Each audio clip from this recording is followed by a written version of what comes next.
بسم الله الرحمن الرحیم. ګرانو کتونکو، الب خان شیرپوست تاسو په خدمت کې حاضر دی. کتونکو په پاکستان بچو مارچ په 14مه ورځ باندې به تاسو ته اپډیټ درکو چې نوې څه صورتحال دي. ګرانو کتونکو، سبا د جمعې د مانځه نه پس به پاکستان بچو مارچ د لاهور نه اسلام آباد په لاره روانیږي. هر 15 منټه پس د پاکستان بچو مارچ او د مرکزی امیر علامه حافظ سعد حسین رضوي صاحب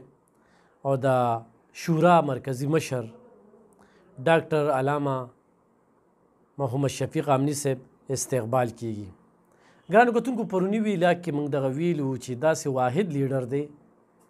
چې هغه په موټر سایکل ټریکټر او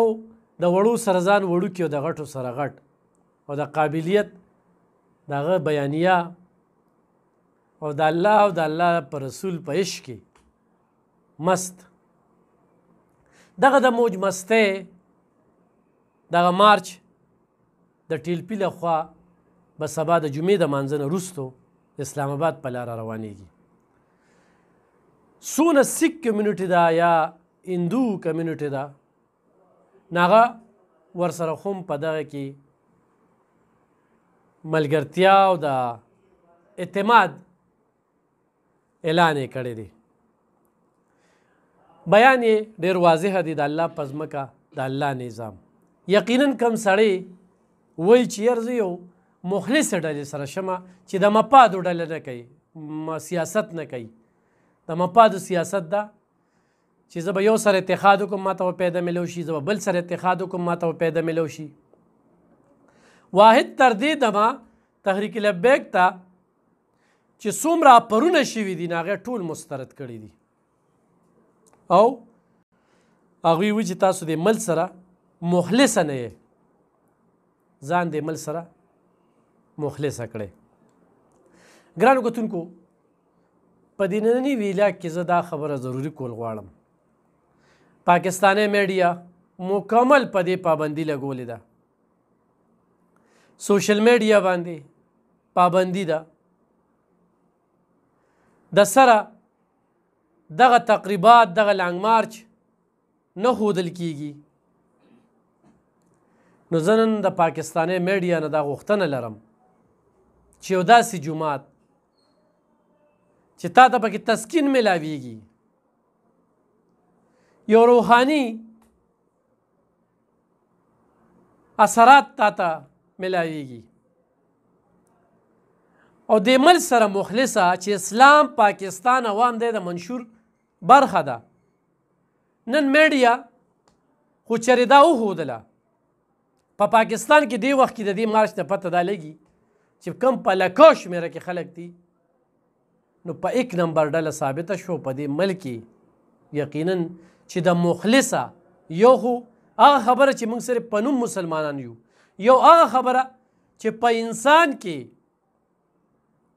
خدا ترسی د حضور صلی الله علیه و وسلم عشق په صحیح معنو سره او په دې ملک کې د اسلامي نظام نافذ کولو ملاتړ دي، نو هغه ښه ډېر دي. هغه د پاکستان بچو مارچ ملګري دي. نو دې وخت کې زمونږ به د مرکزی قیادت نه هم دغه غوښتنه وي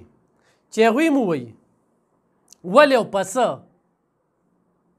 او زه دې قوم ته هم ویم، پاکستاني قوم ته هم دا خبره او پښتنو ته، چونکې زه په پښتو کې خبرې کوم نو دوی ته ډاګیزه کوم دا خبره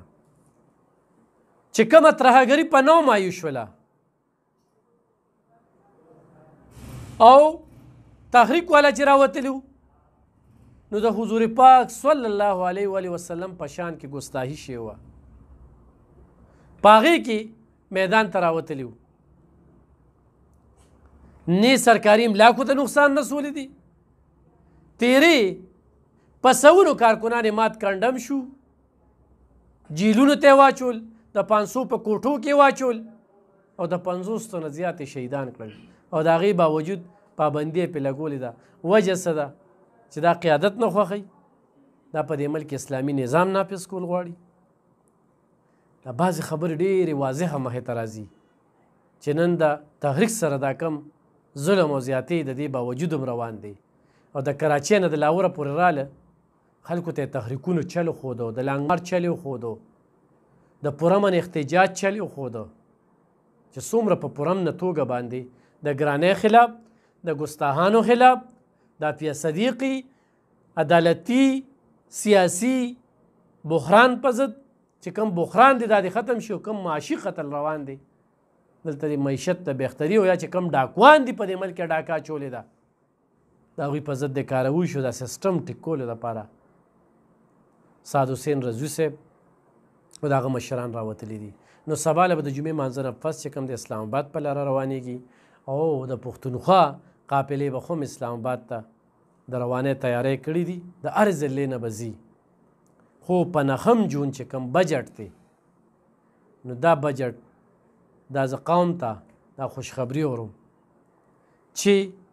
دې بجټ کې ریلیف ورکړی کېږي نو دا د پاکستان بچو مارچ کار دی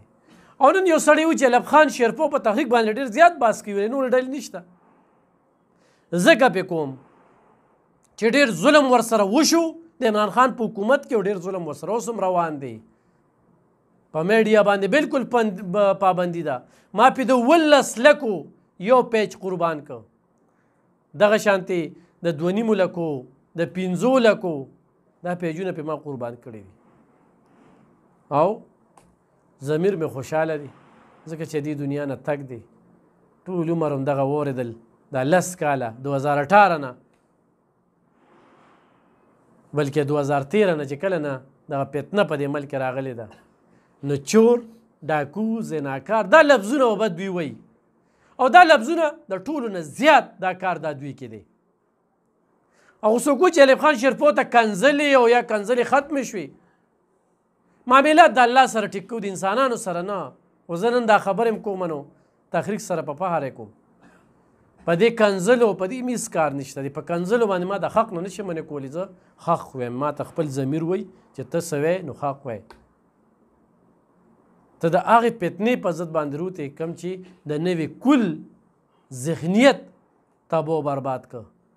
کم چې د سیاست نه شایستګي ختمه کړه کم چې په دې ملک انتشار پیدا کړی دی